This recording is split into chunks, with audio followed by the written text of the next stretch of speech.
नमस्कार दोस्तों। आइए आज करंट अफेयर्स की वीडियो के बाद आज मैथ के कुछ प्रश्नों को हल करते हैं, जो कि ये सभी प्रश्न आरआरबी एनटीपीसी का जो एग्जाम होने वाला है उसके लिए रखा गया है। इसमें चूंकि अभी 4 प्रश्न हैं, इसके बाद अभी इसी वीडियो में कुछ और भी प्रश्नों को देखेंगे। ठीक है, स्पेस का थोड़ा कमी है, इसके चलते 4-4, 5-5 करके ऐसे वीडियो में प्रश्न को हम देखेंगे। देखिए, मैथ का एक बहुत ही सरल सा नियम है। यदि आपको मैथ क्लियर है कि बन जाएगा, परीक्षा हॉल में यदि मैथ आपको क्लियर है कि बन जाएगा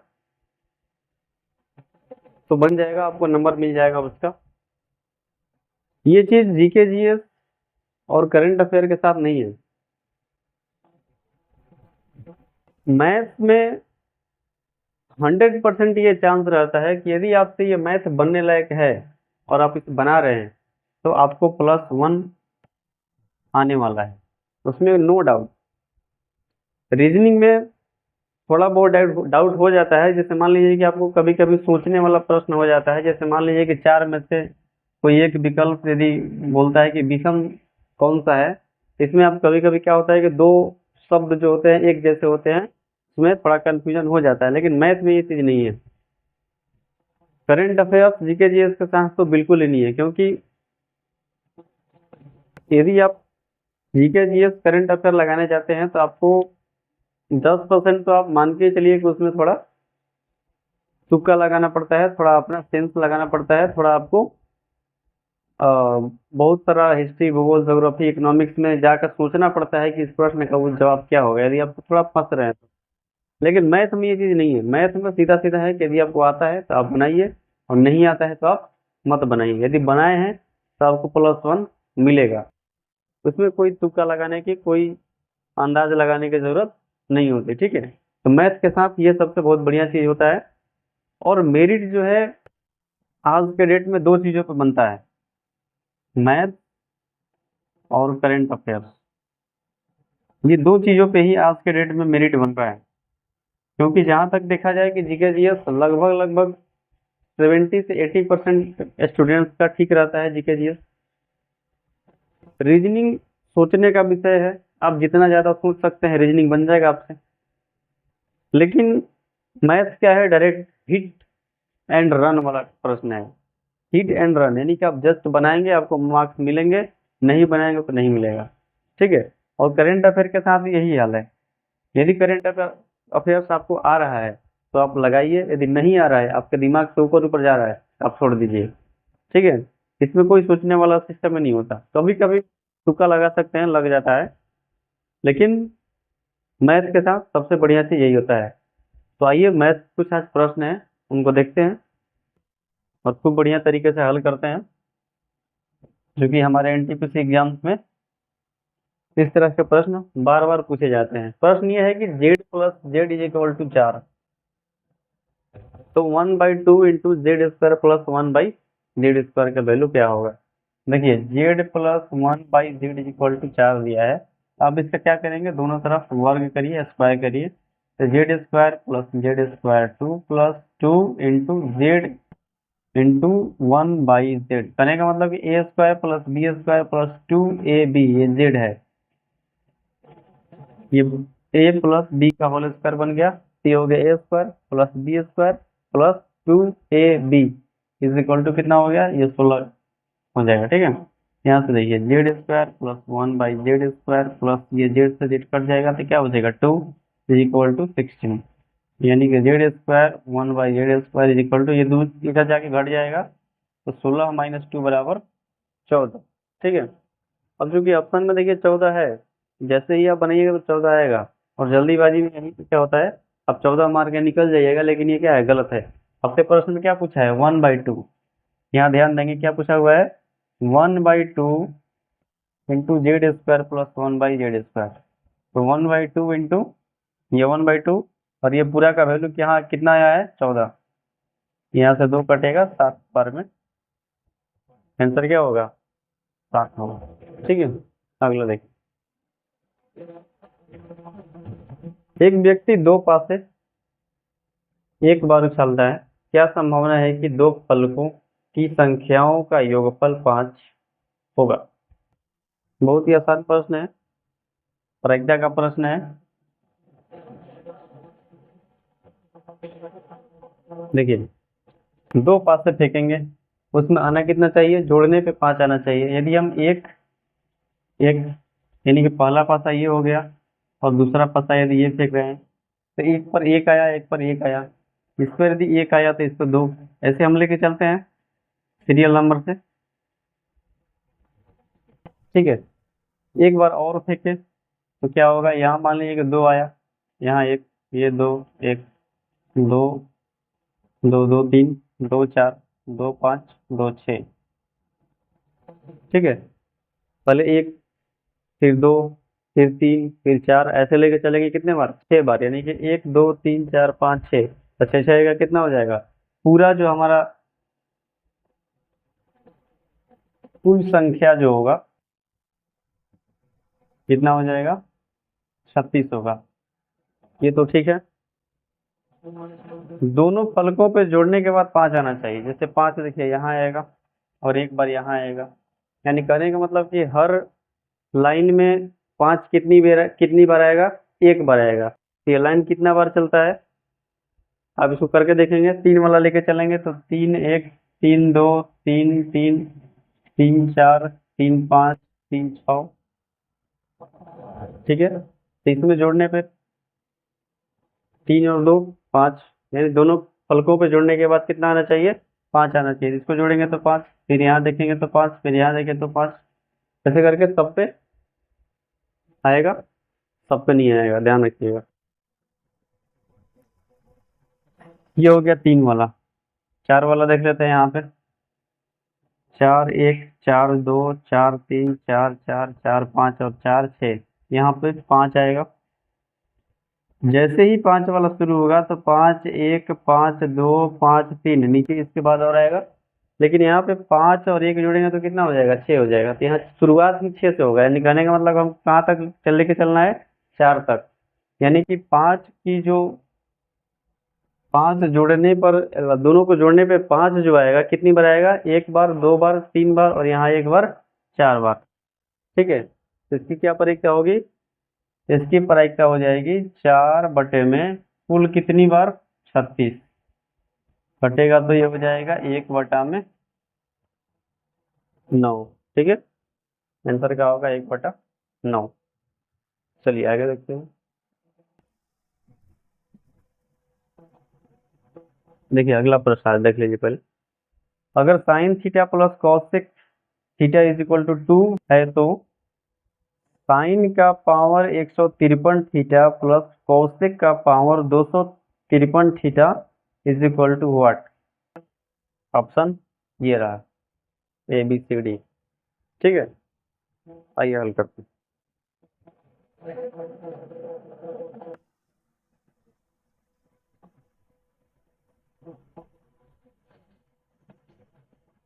sign theta plus cosec theta is equal to कितना दिया है? 2। हमसे क्या पूछा है?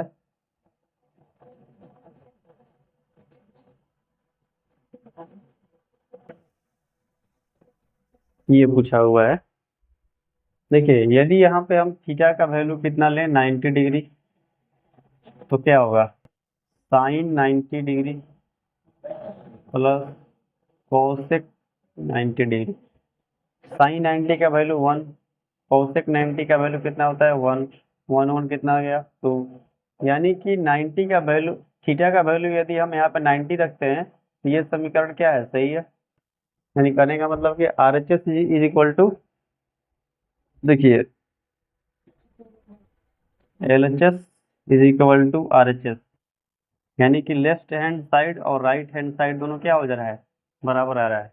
यदि थीटा का वैल्यू 90 ले रहे हैं तो इधर भी 2 आ गया और बाहर में क्या है? 2 है। ठीक है, इस तरह से यहाँ भी हम क्या लेंगे? साइन थीटा का वैल्यू 90 रखेंगे तो हो जाएगा sine 90 power 153 plus cosec theta का वैल्यू 90, पावर कितना है 100, 253।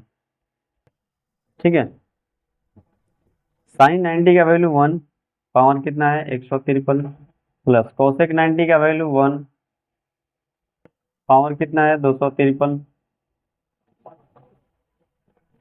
1 का पावर कुछ भी रहे 1 आएगा, प्लस 1 का पावर कुछ भी रहे 1 आएगा, तो 1 1 कितना हो जाएगा 2। आंसर क्या होगा 2। ठीक है। अगला देखिए, त्रिभुज का क्षेत्रफल 15 सेंटीमीटर है, इसके अंतःवृत्त की त्रिज्या 3 सेंटीमीटर है, इसका परिमाप बराबर है, मतलब परिमाप निकालना है कि परिमाप क्या है।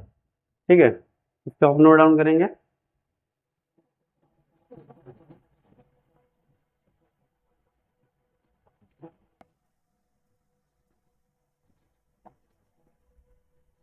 देखिए, कह रहा है कि क्षेत्रफल दिया हुआ है, कोई सा त्रिभुज है, त्रिभुज कौन सा है ये इसका नहीं दिया है। जब त्रिभुज में कोई क्लियर ना करे कि समकोण है, समद्विबाहु है, समबाहु है, क्या है, तो आप सीधा सीधा लेके चलेंगे कि एक त्रिभुज है, सिंपल सा कोई भी त्रिभुज ले लीजिए।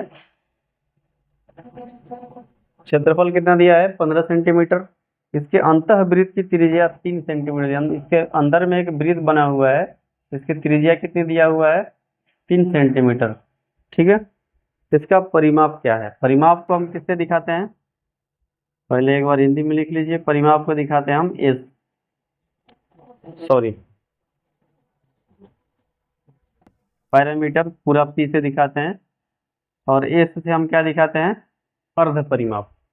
ठीक है, आइए, जब एक त्रिभुज दिया हो और त्रिभुज के अंदर में क्या हो वृत्त, त्रिभुज का क्षेत्रफल दिया रहेगा और वृत्त का त्रिज्या दिया रहेगा, और पूछेगा परिमाप,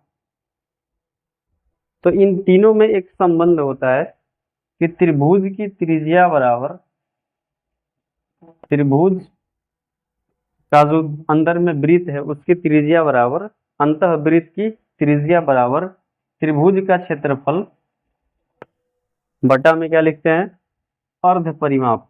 पहले हिंदी में लिख लेता हूं एक बार, क्लियर समझ में आएगा आप लोगों को। बटा में क्या होता है अर्ध परिमाप। ये एक संबंध होता है त्रिभुज के अंतःवृत्त की त्रिज्या इज इक्वल टू क्षेत्रफल बटा में अर्ध परिमाप। ठीक है, त्रिज्या कितना दिया हुआ है 3 सेंटीमीटर, यहाँ पे हल करें, त्रिज्या दिया हुआ है 3 सेंटीमीटर, क्षेत्रफल दिया हुआ है 15 सेंटीमीटर, अर्ध परिमाप इसका नहीं दिया हुआ है, निकालना है। तो ये हो जाएगा एस का वैल्यू 3 से कट जाएगा 5 बार में, कितना होगा 5 सेंटीमीटर। एस का वैल्यू यानी कि अर्ध परिमाप, अर्ध परिमाप 5 सेंटीमीटर हुआ, तो पूरा परिमाप कितना होगा, डबल हो जाएगा। जब अर्ध परिमाप 5 है तो पूरा परिमाप कितना हो जाएगा डबल हो जाएगा, यानी कि 2 से गुना हो जाएगा। ये हमारा क्या हुआ आंसर 10 सेंटीमीटर। ठीक है, चलिए आगे देखते हैं। आइए दोस्तों देखते हैं, अगला प्रश्न है, एक लंब प्रिज्म का आधार 15 सेंटीमीटर की भुजा वाला एक वर्ग है, यदि इसकी ऊंचाई 8 सेंटीमीटर है तो संपूर्ण पृष्ठ की क्षेत्रफल क्या है। ठीक है, प्रश्न यह है कि एक लंब प्रिज्म का आधार जो है 15 सेंटीमीटर की भुजा वाला एक वर्ग है। आप समझने की कोशिश करिएगा, पहले तो एक प्रिज्म है, यदि हम प्रिज्म बनाना चले तो प्रिज्म का जो आकार होता है वो घनाकार भी होता है और घनाभ के आकार का भी होता है, लेकिन इसमें स्पष्ट लिखा गया है कि 15 सेंटीमीटर की भुजा वाला एक वर्ग है, इसका आधार जो है वर्ग की तरह है, यानी कहने का मतलब कि ये क्या है घनाभ है। और हम सबसे पहले क्या करेंगे, एक घनाभ का निर्माण ऐसे कर लेते हैं। ठीक है, इसका आधार जो है एक वर्ग के आकार का है, देखिए ये वर्ग हो गया, क्योंकि ये घनाभ का आकार का है, यानी कि नीचे का जो है इसका वर्गाकार है, यानी कहने का मतलब इसका सभी जो होगा क्या होगा, इसकी सभी सतहें जो होंगी वो वर्गाकार होंगी, ठीक है।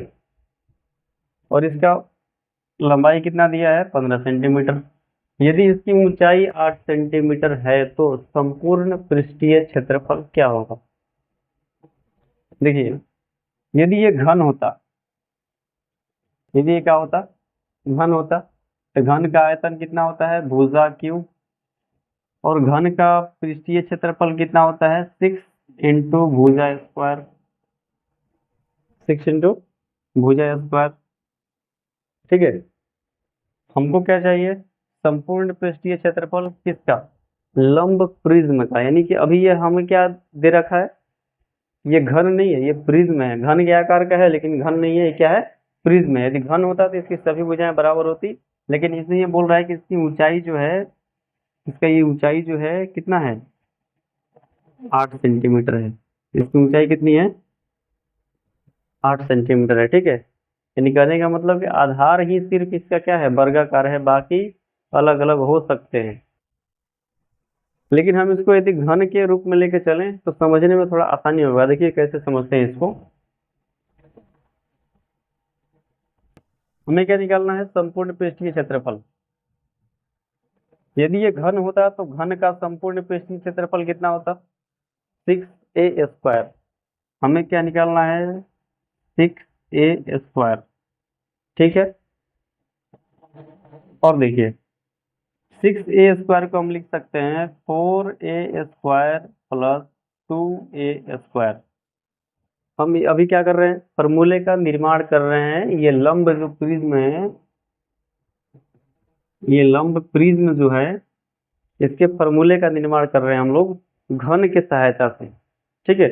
आगे देखिए, ये हो जाएगा कितना, क्षेत्रफल बराबर 4a²। इसको हम लिख सकते हैं 4a इंटू ए प्लस 2a²।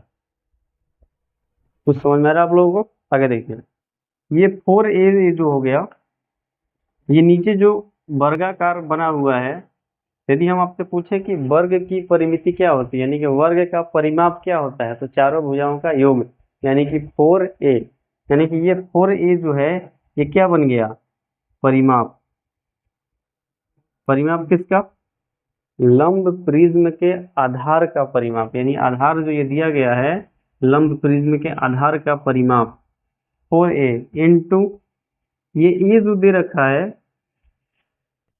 ए जो दे रखा है, यानी कि भुजा की जो ये लंबाई दे रखी है, यदि इस भुजा की लंबाई को हम संपूर्ण तरीके से बराबर मान लें तो ये सभी भुजा क्या हो जाएंगी, बराबर हो जाएंगी। और सभी जब बराबर होगा तो इस भुजा की लंबाई को हम इसके ऊंचाई के बराबर रख सकते हैं, यानी कि ए का मतलब क्या हो गया, एच हो गया, क्योंकि लंबाई और ऊंचाई सब क्या हो जाएगा, बराबर हो जाएगा। प्लस 2a² का मतलब क्या है, ये क्षेत्रफल का स्क्वायर। वर्ग का क्षेत्रफल कितना होता है, भुजा स्क्वायर, सॉरी क्षेत्रफल, वर्ग का क्षेत्रफल कितना होता है, ये देखिए भुजा स्क्वायर, ठीक है। यहाँ से हम ऊपर बनाते हैं, ये हमारा फॉर्मूला बन गया। यदि आपको स्पष्ट दिखाई दे रहा हो तो एक बार इस पर ध्यान दीजिए। ये क्या बन गया, लंब प्रिज्म के पृष्ठीय क्षेत्रफल का फॉर्मूला बन गया, परिमाप गुणे ऊंचाई प्लस 2 गुणे क्षेत्रफल, ठीक है। अब निकल जाएगा क्षेत्रफल बराबर परिमाप गुणे 4। अब परिमाप चूंकि कितना होता है, 4 गुणे भुजा, तो 4 गुणे भुजा की लंबाई 15, और गुना में ऊंचाई कितना है इसका, ये देखिए ऊंचाई कितना दिया है, 8 प्लस 2 इंटू क्षेत्रफल, क्षेत्रफल यानी कि भुजा की स्क्वायर, तो भुजा का स्क्वायर कितना, 15 गुणे 15, ठीक है। इसको हल कर लीजिए, 15 8 है 120, और 12 चौके 48, प्लस ये 225, 450, 0 3 4 4 8 1 9, 930 सेंटीमीटर स्क्वायर, 930 सेंटीमीटर स्क्वायर। बहुत ही इंपॉर्टेंट प्रश्न था। और जितना ये प्रश्न इम्पोर्टेंट था उतना ही हम लोग इसमें बढ़िया तरीके से इसको हल भी किया, फार्मूला निकाल के इस तरीके से हल किया। ठीक है, आगे चलिए।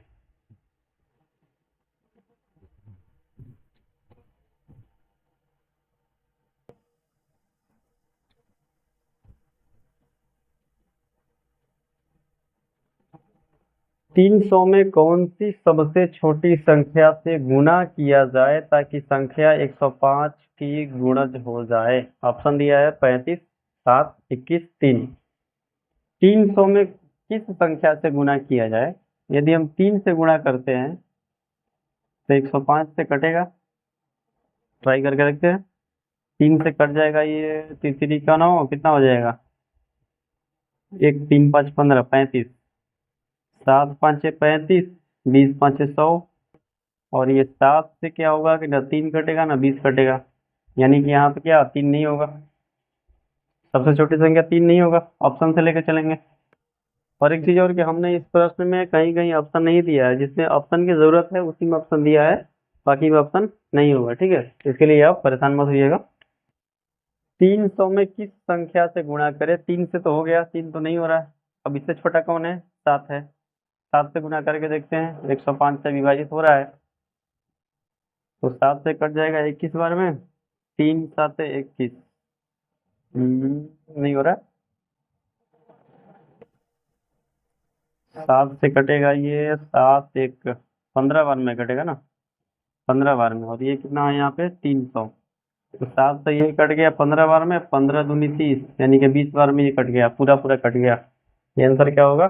7। ठीक है, अगला है, यदि 21 का पावर रूट एक्स प्लस 20 का power root X is equal to 29 का पावर रूट एक्स है तो एक्स का वैल्यू क्या है?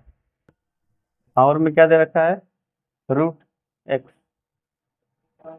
21 का पावर रूट एक्स प्लस 20 का power root X is equal to 29 का पावर रूट एक्स। इसमें सबको हल करके क्या लाना है? एक्स का वैल्यू। देखिए, इसको हम कॉमन लेंगे, पावर को इधर उधर करेंगे, उससे बढ़िया है कि सीधा सीधा क्या करें, लेफ्ट हैंड साइड और राइट हैंड साइड को बराबर कर लेते हैं। किस तरीके से? ऑप्शन से एक्स का मान सीधा रख लेते हैं। देखिए, ऑप्शन में क्या दे रखा है? 3, 2, 4, 0। अब एक चीज और ध्यान दीजिए, रूट में एक्स का वैल्यू है, तो रूट में ऐसा कौन सा मान रखें कि जिसका वर्गमूल सीधा सीधा निकल जाए? तो 3 रखेंगे तो दिक्कत होगा, रूट 3 हो जाएगा। 2 रखेंगे तो ये समस्या हो जाएगा। यदि रूट में एक्स का वैल्यू हम 4 रखते हैं तो रूट 4 का वैल्यू कितना होता है? 2। इस तरीके से हम लोग ऑप्शन LHS RHS को करके देखते हैं, यदि बराबर हो गया तो 4 सही है। चलिए देखते हैं, 21 का पावर यहाँ कितना रखेंगे? रूट 4 प्लस 20 का power root 4 is equal to 29 का पावर रूट 4। ठीक है, 21 का पावर रूट 4 यानी कि 21 का रूट 4 का वैल्यू कितना हो जाएगा? 2। 20 पावर वैल्यू 2 हो जाएगा। 29 रूट 4 का वैल्यू कितना हो जाएगा? 2। आइए यहाँ पे हल करके दिखाते हैं आपको। 21 का स्क्वायर कितना होता है? 441 प्लस 20 का स्क्वायर 400, 29 का स्क्वायर 841, दोनों को जोड़ देंगे 841 बराबर में क्या है? 841। RHS LHS बराबर, यानी कि रूट का वैल्यू सॉरी एक्स का वैल्यू क्या रखे हम लोग? 4, यानी कि 4 पे ये ठीक ठाक बैठ गया, मतलब आंसर क्या होगा? 4 होगा। ठीक है, आगे देखिए, मैथ का प्रश्न सभी आसान होते हैं, उसको बनाने का तरीका आपको आना चाहिए। ठीक है, फॉर्मूला से, ट्रिक से, या खुद से बनाइए, अपना दिमाग लगा के, जोड़ के, घटा के, गुना भागा करके, उसे भी लगाइए, आपको बस तरीके से बनाइएगा, बन जाएगा आपको। ठीक है, ये जरूरी नहीं है कि आपको हर चीज में फॉर्मूला ही लगाना है, ट्रिक ही लगाना है, ऐसा कोई जरूरी नहीं है। आप यदि बेसिक तरीके से बनाते हैं तो आपसे बन जाएगा। बस यही है कि आपको परीक्षा हॉल में थोड़ा सा स्पीड रखना होगा। यदि आप स्पीड रखेंगे तो आपको कोई भी प्रश्न होगा आपसे बनेगा। ठीक है, चलिए आगे दिया है कि यदि tan theta plus cos theta बराबर कितना है? 13। tan theta plus cos theta बराबर 13। निकालना क्या है? 8 tan square theta plus 8 cot square theta का वैल्यू निकालना है। सीधा सीधा प्रश्न है। ये वैल्यू आपको दिया गया है, पूछ रहा है कि 8 tan स्क्वायर थीटा और 8 कॉट स्क्वायर थीटा का वैल्यू क्या होगा। सबसे पहले तो दोनों में 8 है तो यहाँ पे 8 कॉमन हो जाएगा और यहाँ पे क्या आएगा,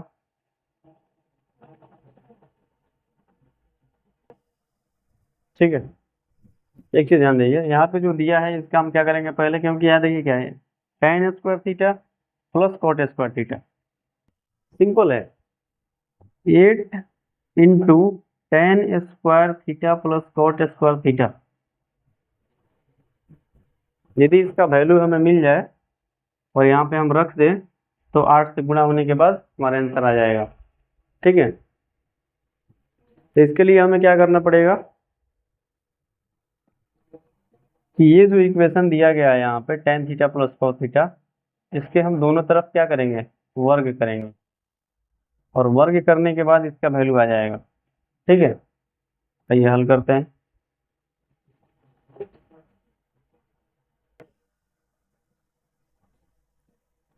देखिए tan theta plus cos theta is equal to दिया गया है 13।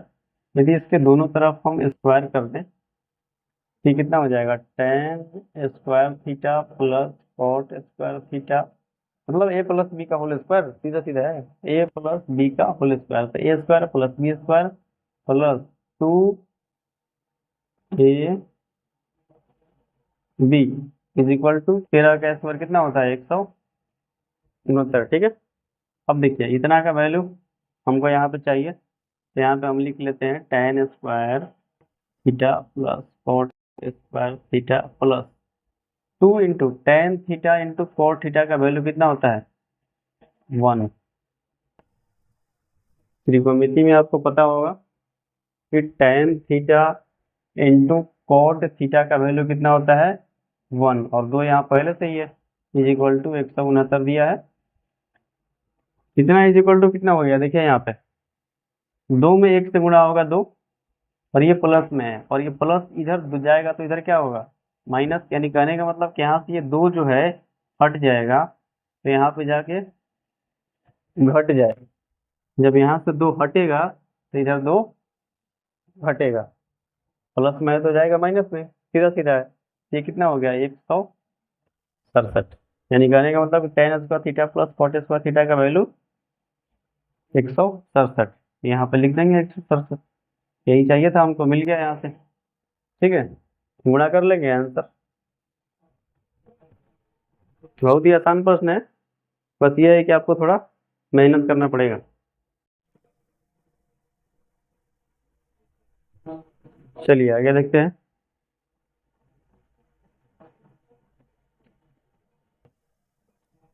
प्रश्न ये है कि 9 और 16 तथा 4 और 9 के माध्य समानुपात का अंतर क्या होगा।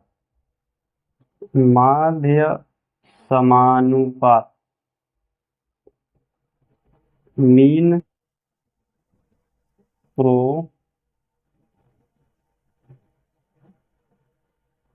प्रोपोर्शनल, क्या बोलते हैं इसको, मीन प्रोपोर्शनल, माध्य समानुपात, ठीक है।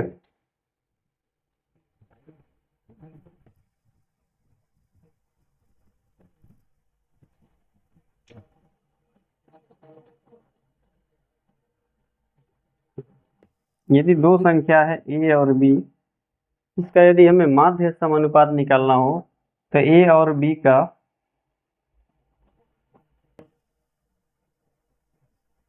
माध्य समानुपात क्या होता है, सीधा फॉर्मूला है root under A B, root under A B, A और बी का माध्य समानुपात रूट अंडर ए बी। इसी तरीके से यहाँ पे एक नहीं बल्कि दो संख्या दिया गया है, दो संख्या कहने का मतलब कि दो संख्याओं का सेट दिया गया है। पहला संख्या है, ध्यान दीजिए यहाँ पे प्रश्न में लिखा है कि 9 और 16, यानी कि एक 9 और 16 का मीन निकालना है और दूसरा 4 और 9 का माध्य समानुपात निकालना है, ठीक है। और दोनों का क्या निकालना है, माध्य समानुपात निकाल के उसका अंतर निकालना है। ठीक है, तो देखिए 9 का 3 और 16 का रूट 4, 4 का 2, 9 का 3, ये हो गया 12 और ये हो गया 6 और दोनों का अंतर 6। ठीक है, सिंपल प्रश्न है, फॉर्मूला बेसिस है, सीधा माध्य समानुपात का फॉर्मूला होता है अंडर रूट ए बी, निकाल लिया वहां से। ठीक है, अब ये प्रश्न सिंप्लीफिकेशन का है, जिसमें दशमलव भी है, दशमलव के साथ में पावर भी है, 10 का पावर 6। तो इस प्रश्न का जवाब आप हल करके हमें कमेंट बॉक्स में दीजिए और हम देखते हैं कि कितने लोग इस प्रश्न का जवाब दे पाते हैं और कितने लोग इस वीडियो को देखते हैं पूरे अंत तक। यदि आप अंत तक इस वीडियो को देखेंगे तभी ये 10वां प्रश्न आपको मिलेगा और इसका आप जवाब कमेंट बॉक्स में दे पाएंगे। ठीक है, तो ये आपके लिए प्रश्न रहेगा क्वेश्चन नंबर 10। इसका जवाब क्या होगा आप कमेंट बॉक्स में इसका जवाब दीजिए। ठीक है, तो ये था हमारा आज का पूरा मैथ का एक सीरीज और इसमें कितने क्वेश्चन थे, 10, यानी कि 10 प्रश्नों का हम लोग सेट लेके चल रहे हैं एनटीपीसी के लिए। कोशिश करते हैं कि आपके लिए ये बहुत ही लाभदायक होगा। ठीक है, और पूरा एग्जाम बेसिस प्रश्नों का हम डाल रहे हैं, आप इसको देखिए, लाइक कीजिए, सब्सक्राइब कीजिए और शेयर करते रहिए। Thank you.